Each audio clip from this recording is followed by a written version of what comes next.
Okay. So yeah, I started the semester with an organization working on a strategic plan, doing resilience and adaptation, and COVID hits. Being the adaptive, resilient organization that they are, they focused on their beneficiaries and cut the slack. Me being the slack. So I had the opportunity to indulge my theoretical side and do a deep dive into the concept of resilience because it's a really important one. So I do promise to bring it back around to practical suggestions, but hopefully we can follow along. So the new normal, you might have heard this term describing this like world we live in full of disasters. And this narrative about the future being uncertain yet risky really, threatens our idea of planning. And so building resilience is an increasingly popular approach, but it's one that there's actually a lot of debate about what does it mean.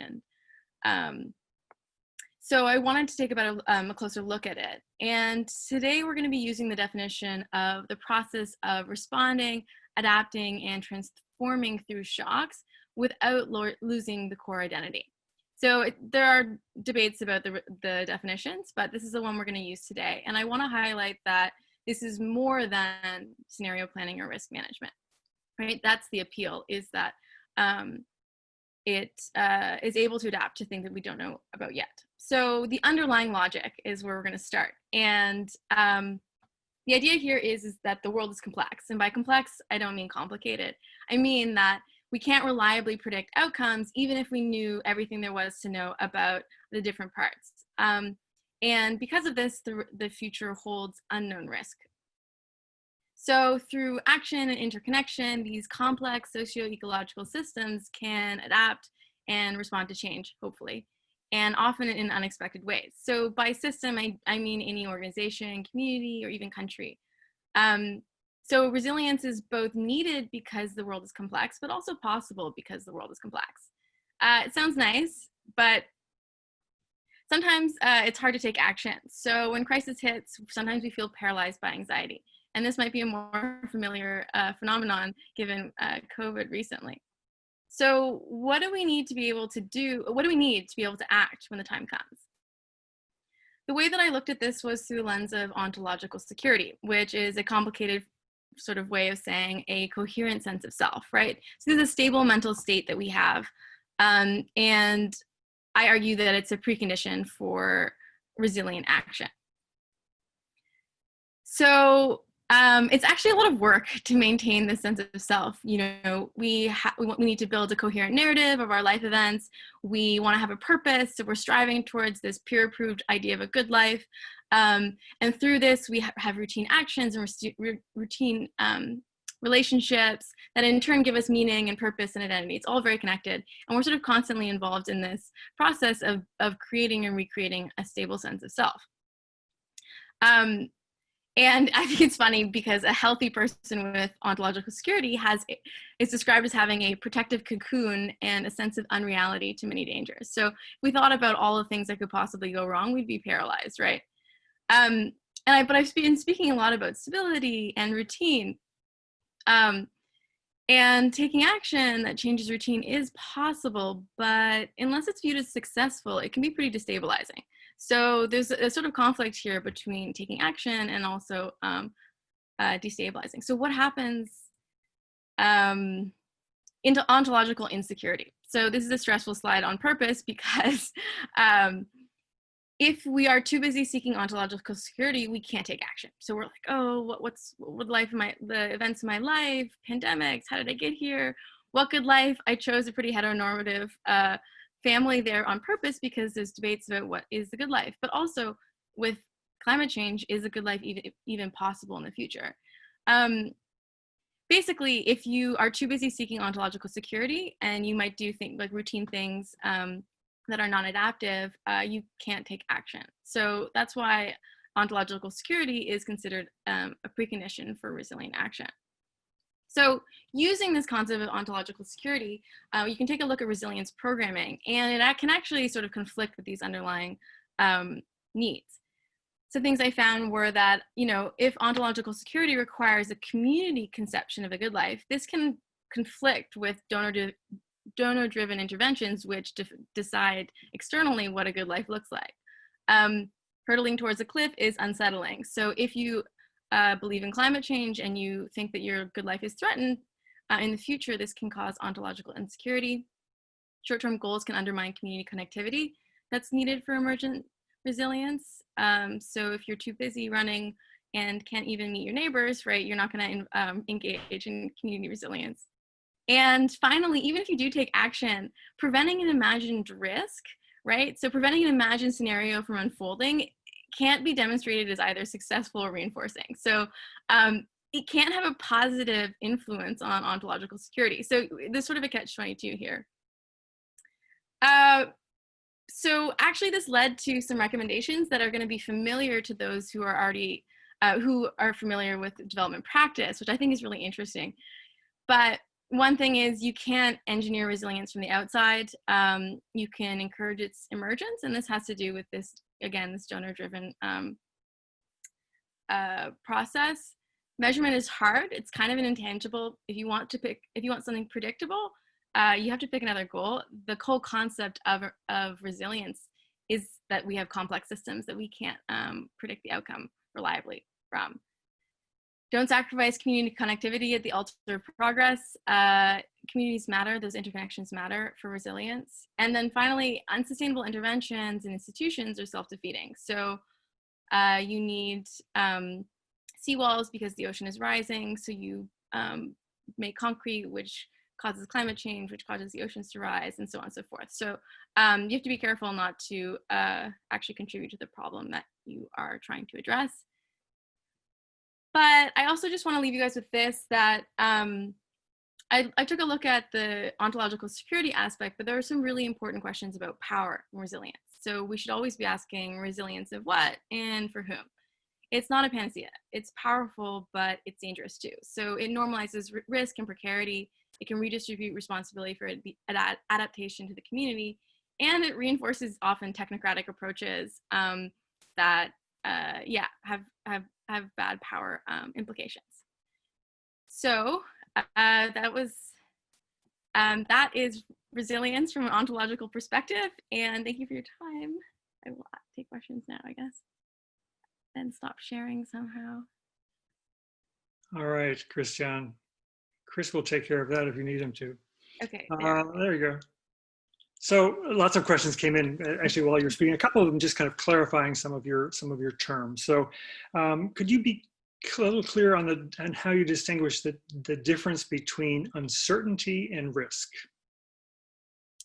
So when we talk about uncertainty with complex systems, I think that's the important part, is that, even if we knew everything there was to know, we wouldn't, and all the different parts, what comes out, right, is non-deterministic.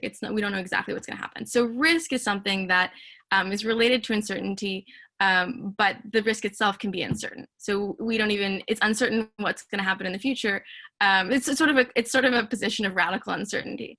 I don't know if that clarified, but risk is something that, is a possible negative disturbance to a system. Okay. And is that, because another kind of follow-up question to that is when you talked about catch-22, you went by that a little quickly. So could you go back? I'm trying to think what it was. So it's the idea that, like, okay, there's a term called called the risk society, right? We're living in an era where humans